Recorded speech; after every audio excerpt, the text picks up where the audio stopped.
नमस्कार, बहुत स्वागत है आपका देश न्यूज में और मैं हूं आपके साथ मनीष कुमार। आप देख रहे हैं हमारा खास कार्यक्रम चक्कर राजनीति का। आज हम खास कार्यक्रम में बात करेंगे बीजेपी की पूरी 67 लोगों की सूची का पूरा एनालिसिस करेंगे। हरियाणा में बीजेपी ने फिलहाल जो सूची जारी की है 67 उम्मीदवारों की पूरा एनालिसिस, डेटा एनालिसिस उसका करेंगे हम। हरियाणा में सरकार की हैट्रिक के लिए बीजेपी ने 67 उम्मीदवारों की पहली सूची में जीतने के सारे दांवपेच खेल दिए हैं। कांग्रेस से पहले लिस्ट जारी कर बीजेपी ने मनोवैज्ञानिक तरीके से बढ़त पाने की कोशिश की है। इस सूची में बीजेपी ने क्षेत्रीय समीकरण पर फूंक फूंक कर कदम रखा है। एक तरफ 27 सीटों वाली जीटी रोड बेल्ट में लगभग सभी चेहरे रिपीट कर दिए, जिसमें केंद्रीय मंत्री मनोहर लाल खट्टर की अहम भूमिका रही। यहां सिर्फ पिहोबा से संदीप सिंह का टिकट काटा है, जो जूनियर महिला कोच के यौन शोषण केस में फंसे हैं। वहीं दक्षिण हरियाणा की 23 सीटों पर बीजेपी ने सारे गुणागणित फिट किए हैं और इसी में बागी तेवर दिखा रही राव इंद्रजीत के दबदबे वाले अहिरबाल बेल्ट भी है। बीजेपी ने यहां से 5 टिकट काट दिए हैं। वहीं 11 सीटों पर उम्मीदवार की घोषणा ही रोक दी है। ये यहाँ का सियासी गुणागणित है। अहिरबाल बेल्ट इस लिहाज से अहम है कि 2014 में बीजेपी यहां से 11 सीटें जीती थी तो पूर्ण बहुमत की सरकार बनी थी। साल 2019 में बीजेपी यहां सिर्फ 8 सीटें ही जीत पाई तो सरकार बहुमत के 46 आंकड़े से दूर रही, 40 पर ही रह गई थी। आपने भी देखा होगा कि बीजेपी और जेजेपी का वहां पर गठबंधन हुआ तो सरकार बनी। टिकट बंटवारे के बाद केंद्रीय मंत्री खट्टर की भी खूब इसमें चली है, कहीं ना कहीं उनका दबदबा रहा है। वहीं हिसार से दिग्गज नेता कुलदीप बिश्नोई पर भी बीजेपी ने पूरा भरोसा जताया है। राव इंद्रजीत की बेटी और पक्के समर्थक अनिल डहीना को बीजेपी ने जरूर टिकट दिया है, लेकिन राव को खुलकर खेलने की छूट नहीं दी है। कहीं ना कहीं ये कोशिश की है बीजेपी के केंद्रीय नेतृत्व ने कि चाहे जो कुछ भी हो जाए टिकट तो दिल्ली से ही मिलेंगे। ये कहीं ना कहीं संदेश देने की बीजेपी ने कोशिश की है। इसके अलावा उनके विरोधी कहे जाने वाले राव नरवीर सिंह को बादशाहपुर और अभय यादव को नांगल चौधरी से टिकट देकर उन्हें झटका भी दिया है। इसके अलावा जिस परिवारवाद को लेकर की बीजेपी लगातार विरोधी दलों को निशाना बनाती रही, उससे खुद ही परहेज नहीं कर पाई बीजेपी। जीत पक्की करने के लिए खुलकर नेताओं के बेटे और बेटियों को टिकट बांटे हैं, पत्नियों को भी टिकट बांटे हैं। यह बीजेपी की विधानसभा में जीत के लिए बड़े नेताओं से भी जोर लगवाने की प्लानिंग का हिस्सा माना जा रहा है। इतना ही नहीं, दल बदलुओं पर भी दांव खेलते हुए चुनाव से कुछ महीने पहले पार्टी में आए 9 नेताओं को भी टिकट बांट दिए। बीजेपी ने यहां पार्टी के वोट बैंक के साथ इन नेताओं के जनाधार को भी भुनाने की कोशिश की है। वही लिस्ट में बीजेपी में राज्य में चलाई गई 10 साल की बीजेपी सरकार से एंटी इनकम्पेंसी का डर भी साफ नजर आया है, देखने को मिला है इस सूची में। और इसी वजह से 7 विधायकों के टिकट काट दिए हैं और 7 को ही टिकट फिर भी रोक दिए हैं। इसके अलावा 2 विधायकों की सीट बदलनी पड़ी है। 25 नए चेहरों को भी उम्मीदवार बनाया है। बीजेपी ने सीधा मैसेज दिया है कि जीत के लिए वह कुछ भी करने को तैयार है। ये सूची में संदेश है। बीजेपी की पहली लिस्ट में 11 अहम बातें छिपी हुई है, जिसको आज मैं आपके सामने बताने वाला हूं। पहली बात क्या है, 2019 में हार चुके 5 नेताओं को फिर से टिकट दिया है, रिपीट किया है। बीजेपी की पहली लिस्ट में 5 चेहरे ऐसे हैं जो 2019 के विधानसभा चुनाव में हार गए थे, लेकिन इस बार उन्हें फिर से टिकट दिया है, यानी कि रिपीट किया है। इसमें सांढोरा से बलवंत सिंह, नीलाखेड़ी से जो शेड्यूल कास्ट की सीट है, रिजर्व सीट है, वहां से भगवान दास कबीर पंथी को, इसके अलावा इसराना से कृष्णलाल पंवार को और नारनौंद से कैप्टन अभिमन्यु को यहां टिकट दिया गया है। इसके अलावा बादली से ओम प्रकाश धनखड़ का नाम शामिल है। पार्टी ने इन 5 को 2019 में टिकट दिया था, लेकिन यह जीत नहीं पाए थे। अब पार्टी ने इन 5 को फिर से दोबारा टिकट दिया है, रिपीट किया है। कृष्णलाल पंवार एकमात्र ऐसे सांसद है जिन्हें बीजेपी ने विधानसभा चुनाव में उतारा है। पंवार पूर्व सीएम मनोहर लाल खट्टर की अगुवाई वाली 2014 से 19 वाली सरकार में परिवहन मंत्री भी रह चुके हैं। वो हरियाणा में बीजेपी का बड़ा दलित चेहरा माने जाते हैं, इस लिहाज से उनको टिकट मिला है। दूसरी अहम बात जो है, 2019 में मंत्री रहते हार चुके 2 जाट नेताओं को दोबारा मौका दिया है। बीजेपी ने मंत्री रहते हुए 2019 का विधानसभा चुनाव हार जाने वाले 2 जाट नेताओं को भी दोबारा टिकट दिया है। इनमें नारनौंद से कैप्टन अभिमन्यु और बादली से ओम प्रकाश धनखड़ शामिल है। यह दोनों नेता साल 2014 से लेकर के 19 तक मनोहर लाल खट्टर की अगुवाई वाली सरकार में कैबिनेट मंत्री थे, लेकिन 2019 के विधानसभा चुनाव में दोनों ही अपनी सीट नहीं बचा पाए और अब पार्टी ने दोनों को फिर से दोबारा मौका दिया है। बीजेपी चूंकि गैर जाट पॉलिटिक्स करती है, गैर जाट, ऐसे में जाट वोट बैंक खिलाफ ना हो, इसके लिए दोनों बड़े जाट नेताओं को, दोनों बड़े जाट चेहरों पर फोकस अधिक किया है बीजेपी ने। यह कहीं ना कहीं जीत वाली रणनीति है। तीसरा बिंदु इसमें यह है कि 2019 में राव ने जिसका टिकट कटवाया, इस बार उसे टिकट दिया गया है। कहीं ना कहीं उनकी जो बादशाहत है उसको भी चुनौती दी गई है। बादशाहपुर से 2014 का विधानसभा चुनाव जीतकर मनोहर लाल खट्टर की अगुवाई वाली सरकार में कैबिनेट मंत्री बने राव नरबीर सिंह का टिकट 2019 के चुनाव में केंद्रीय राज्य मंत्री राव इंद्रजीत ने कटवा दिया था। अब 5 साल बाद बीजेपी ने राव नरबीर सिंह को बादशाहपुर सीट से दोबारा कैंडिडेट बनाया है। ये एक संदेश देने की कोशिश भी है। चौथा पॉइंट इसमें यह है कि 7 विधायकों के टिकट होल्ड रखे हैं। बीजेपी ने अपने 7 विधायकों के जो टिकट है वो होल्ड कर दिए हैं। इनमें गन्नौर की विधायक निर्मल रानी, नारनौल से ओम प्रकाश यादव, बाबल यानी कि जो शेड्यूल कास्ट की सीट है वहां से बनवारी लाल, पटौदी से जो भी शेड्यूल कास्ट की सीट है, रिजर्व सीट है, यहां से सत्यप्रकाश जारबाता, हथीन से परवीन डागर, हुडल से जगदीश नैयर और बड़खल से सीमा तिखरा शामिल है। प्रदेश अध्यक्ष बन चुके मोहनलाल बड़ोली की सीट राय से भी फिलहाल किसी को टिकट देने का ऐलान नहीं किया गया है। किसको मिलेगा ये फिलहाल देखना होगा। इसके अलावा सैनी के एक राज्य मंत्री का टिकट कटा है, 2 के टिकट होल्ड पर रखे गए हैं। ये 5वां और बड़ा पॉइंट है। इसमें लोकसभा चुनाव से ठीक पहले बीजेपी हाईकमान ने मनोहर लाल खट्टर का इस्तीफा लेकर नायाब सिंह सैनी को मुख्यमंत्री बनाया और उस समय उनके मंत्रिमंडल में बड़खल की विधायक सीमा तिखरा, सोहना के विधायक संजय सिंह और बाबल के विधायक बनवारी लाल को बतौर राज्य मंत्री शामिल किया गया था।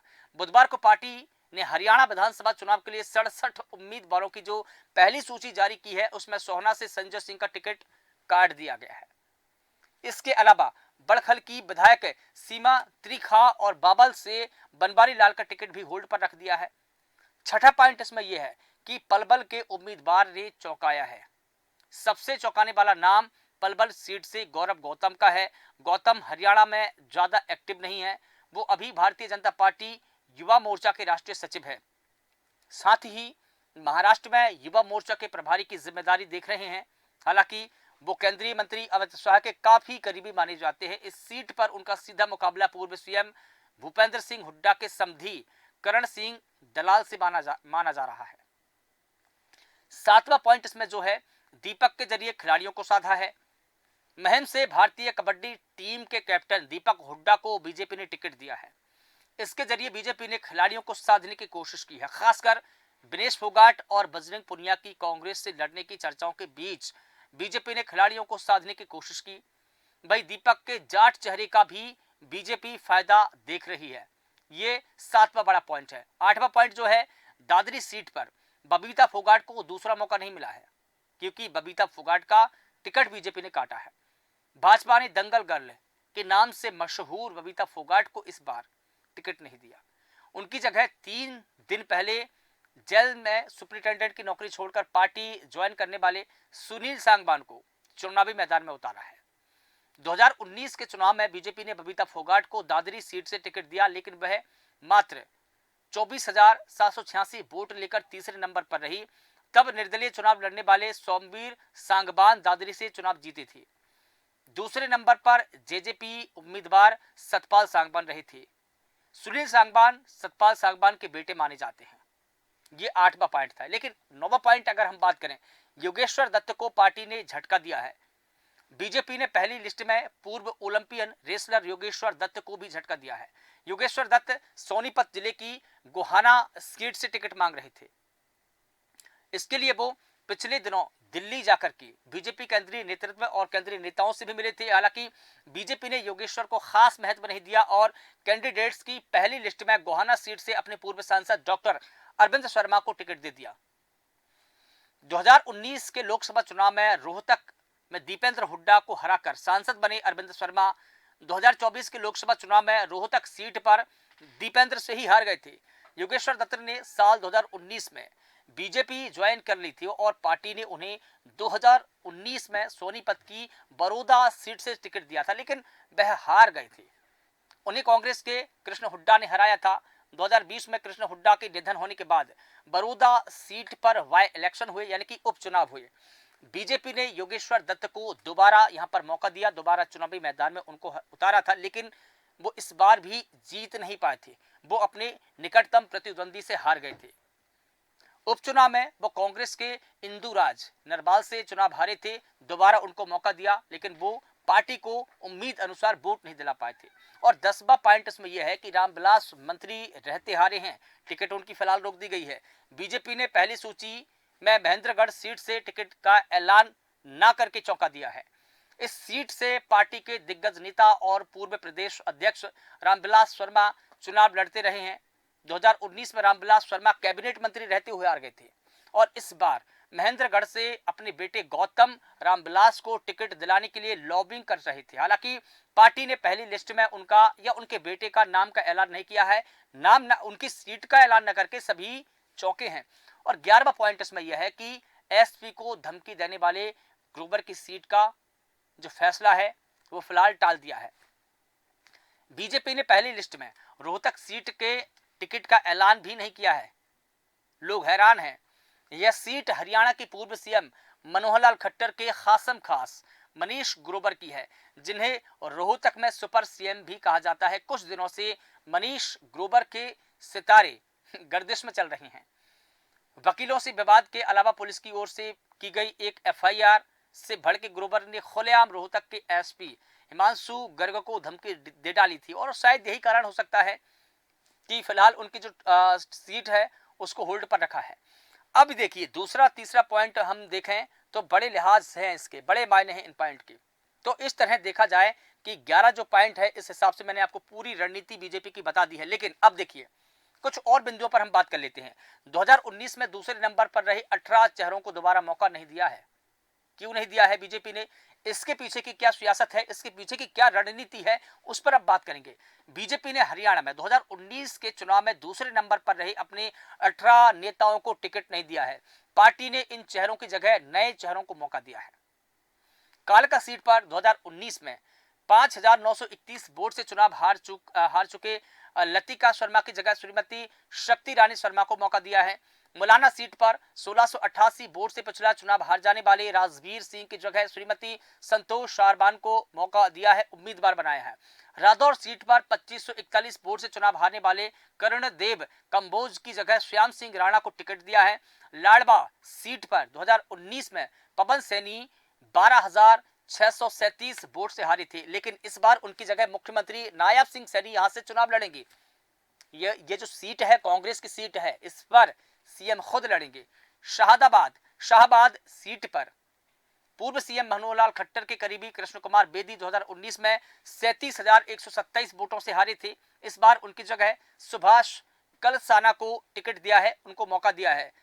समालखा सीट पर 14,942 वोटों से हारने वाले शशिकांत कौशिक की जगह मनमोहन भड़ाना को कैंडिडेट बनाया है, उनको चुनावी मैदान में उतारा है। सोनीपत सीट की अगर बात कर ली जाए तो सोनीपत जो सीट है 32,878 वोटों के बड़े अंतर से हारने वाले कविता जैन की जगह निखिल मदान को उम्मीदवार बनाया है। ये नए चेहरे हैं। इसके अलावा सफीदो सीट पर बचन सिंह 3658 वोट से हारे थे, अब उनकी जगह राजकुमार गौतम को टिकट मिला है। उकलाना सीट पर आशा खेदड़ जननायक जनता पार्टी के अनूप धानक से करीब 23,993 वोटों से हार गई थी। इस बार बीजेपी ने यहां से अनूप धानक को पार्टी में शामिल करके टिकट दे दिया है, कहीं ना कहीं पार्टी में उनको शामिल किया, फिर टिकट दिया। बरवाला सीट पर 3,908 वोटों से हारने वाले सुरेंद्र पुनिया की जगह डिप्टी स्पीकर रहे नलबा को विधायक रणबीर गंगवा को उम्मीदवार बनाया है, चुनावी मैदान में उतारा है। इसके अलावा तोशाम सीट से 2019 में कांग्रेस के किरण चौधरी ने बीजेपी के शशि रंजन परमार को 18,059 वोटों से हराया था। अब किरण चौधरी बीजेपी में आ चुकी हैं। इस बार तोशाम से उनकी बेटी श्रुति चौधरी को टिकट मिला है। गढ़ी सांपला किलोई सीट पर भूपेंद्र सिंह हुड्डा ने बीजेपी के सतीश नांदल को 58,312 वोटों से हराया था। इस बार बीजेपी ने उन्हें सतीश नांदल की जगह पर श्रीमती मंजू हुड्डा को टिकट दिया है। रोहतक जिले की कलानौर सीट पर राम अवतार वाल्मीकि पिछला चुनाव 10,624 वोटों से हार गई थी। इस बार बीजेपी ने उनकी जगह रेणु डाबला को टिकट दिया है।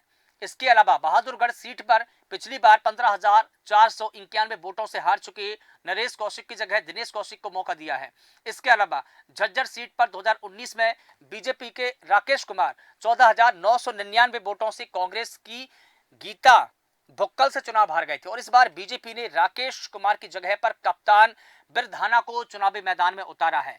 बेरी सीट पर 12,992 वोटों से चुनाव हार चुके विक्रम कादियान की जगह संजय कबलाना को टिकट दिया गया है, उनको चुनावी मैदान में उतारा है। रेवाड़ी सीट की अगर बात कर ली जाए तो रेवाड़ी सीट पर बीजेपी ने साल 2019 में सुनील कुमार को टिकट दिया था, जो कि 1317 वोटों के बहुत कम अंतर से हार गए थे और इस बार सुनील की जगह यहां से लक्ष्मण सिंह यादव को मौका दिया है। बादशाहपुर सीट की अगर बात कर ली जाए तो बीजेपी ने 2019 में राव नरवर सिंह का टिकट काट करके मनीष यादव को उम्मीदवार बनाया था। मनीष यादव इस सीट पर निर्दलीय चुनाव लड़ने वाले राकेश दौलताबाद से 10,186 वोटों के बड़े अंतर से हारी थी। अब बीजेपी ने एक बार फिर से मनीष की जगह पर राव नरवर सिंह को चुनावी मैदान में उतारा है, उम्मीदवार बनाया है। ये उन नेताओं के नाम थे, डेटा था जो 2019 के चुनाव में हारे और उनकी जगह जिन नेताओं को यानी कि जिन युवाओं को चुनावी मैदान में उतारा है उनका डेटा एनालिसिस था। क्यों वो हारे, क्यों उनका टिकट काटा, ये उनकी बात थी। अब देखिए पहली सूची जो आई है उसमें एक बात तो बिल्कुल साफ हो चुकी है कि सभी बड़े नेताओं को खुश किया गया है। किसी को भी यहां चुनावी मैदान में उतारने से पहले नाराज नहीं किया है। मनोहर लाल खट्टर की अगर बात कर ली जाए जो बड़े नेता है, इसके अलावा दूसरे जो नेताओं की बात कर ली जाए उनको किसी भी बड़े नेताओं को नाराज नहीं किया है, खुद सभी को किया है। मनोहर लाल खट्टर की अगर बात करें, बीजेपी की पहली लिस्ट में देवेंद्र बबली को टोहाना, अनूप धानक को उकलाना और रामकुमार गौतम को सफीदो से टिकट मिल गई है। इन तीनों को खट्टर ने ही जेजेपी छुड़वाकर माफ कीजिएगा जननायक जनता पार्टी छुड़वाकर बीजेपी ज्वाइन कराई थी। उन्हें भरोसा दिया गया था कि पार्टी में पूरा सम्मान मिलेगा और मिला, टिकट मिला, यही सम्मान है। इसके अलावा राव नरवीर को बादशाहपुर और विपुल गोयल को फरीदाबाद से टिकट दिलाने में भी खट्टर कहीं ना कहीं कामयाब रहे हैं, उनका अहम रोल रहा है। वहीं सोहना से तेजपाल तंबर, गुरुग्राम से मुकेश शर्मा और नांगल चौधरी से डॉक्टर अभय सिंह यादव को टिकट दिलाने में भी खट्टर की बड़ी भूमिका रही है, खूब चली है उनकी। चूंकि खट्टर 9.5 साल हरियाणा के चीफ मिनिस्टर यानी कि मुख्यमंत्री रहे हैं, इसलिए उन्हें भी नाराज नहीं किया जा सकता था, नहीं किया गया है। जितने नेताओं के नाम सुझाए टिकट मिले और इस लिस्ट में सबसे ज्यादा अगर किसी की चली तो वो खट्टर की ही चली है। दूसरे नंबर अगर किसी नेता की मैं बात करूं, राव इंद्रजीत की। राव इंद्रजीत केंद्र में राज्य मंत्री बनाए जाने से नाराज थे। भाई बेटी आरती राव को 2014-19 में टिकट ना देने पर भी उनकी नाराजगी बढ़ गई थी, लेकिन इस बार बीजेपी ने उनकी बेटी को पसंदीदा सीट अटेली से टिकट दे दिया। इसके अलावा उनके खास समर्थक पूर्व जिला पार्षद अनिल डहीना को राव की पारिवारिक सीट कोसली से उम्मीदवार बनाया है। हालांकि राव की मांग वाली बाबल और पटौदी सीट को फिलहाल होल्ड कर दिया है। राव की बेटी की टिकट के सहारे बीजेपी में साधा, लेकिन उनकी सारी मांगे नहीं मानी गई है। कहीं ना कहीं उनको उतना खुश नहीं किया गया है जितनी खुशी लेकर वो चल रही थी। माना जा रहा था कि उनको जितनी उनकी मांग वाली सीट है उन पर टिकट मिलेगा, लेकिन बेटी को टिकट देकर, सहयोगी को टिकट देकर उनकी कहीं ना कहीं नाराजगी दूर की है। अगर हम बात करें कुलदीप बिश्नोई की, तो पूर्व सीएम भजन लाल के बेटे कुलदीप बिश्नोई को बीजेपी ने 5 सीटें दे दी, जिनमें आदमपुर से उनके बेटे भव्य बिश्नोई, नलबा से करीबी रणधीर पनिहार, फतेहाबाद से चचेरे भाई दोड़ाराम और बिश्नोई बरबाल से रणबीर गंगबा और इसके अलावा समाल खा से मनमोहन भड़ाना को टिकट शामिल है। 5 टिकट उनको दिए हैं, उनको भी खुश किया है, नाराज उनको भी नहीं किया है। मनमोहन भड़ाना प्रदेश के पूर्व मंत्री करतार सिंह भड़ाना के बेटे हैं।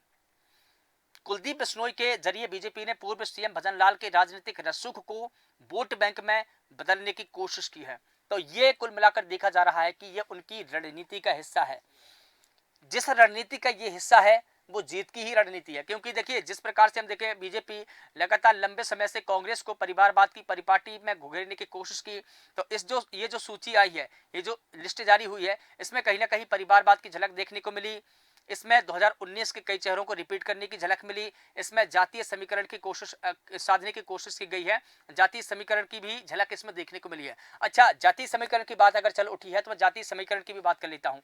जातिगत समीकरण को साधने की कोशिश इस प्रकार से की गई है कि जो झटका देने वाले वर्ग हैं उनको सबसे ज्यादा टिकट यहाँ पर बांटे गए हैं। कैसे बांटे गए हैं उसकी चलो बात कर लेता हूँ, बात निकली है तो बीजेपी की पहली सूची में जातीय लिहाज से अगर देखा जाए तो लोकसभा चुनाव में जिस वर्ग ने सर्वाधिक बीजेपी को झटका दिया था उन्हीं लोगों को सर्वाधिक टिकट यहाँ पर मिले हैं, उन्हीं को सबसे ज्यादा टिकट बांटी गई है। बीजेपी ने 90 सीटों को लेकर की जो सूची जारी की है 67 उम्मीदवारों की, सबसे ज्यादा 41 लोग इन्हीं वर्गों के हैं, इन्हीं 3 वर्गों के एससी, एसटी और ओबीसी। जाटों को भी टिकट बांटी है क्योंकि जाट का अहम रोल माना जाता है हरियाणा की सियासत में।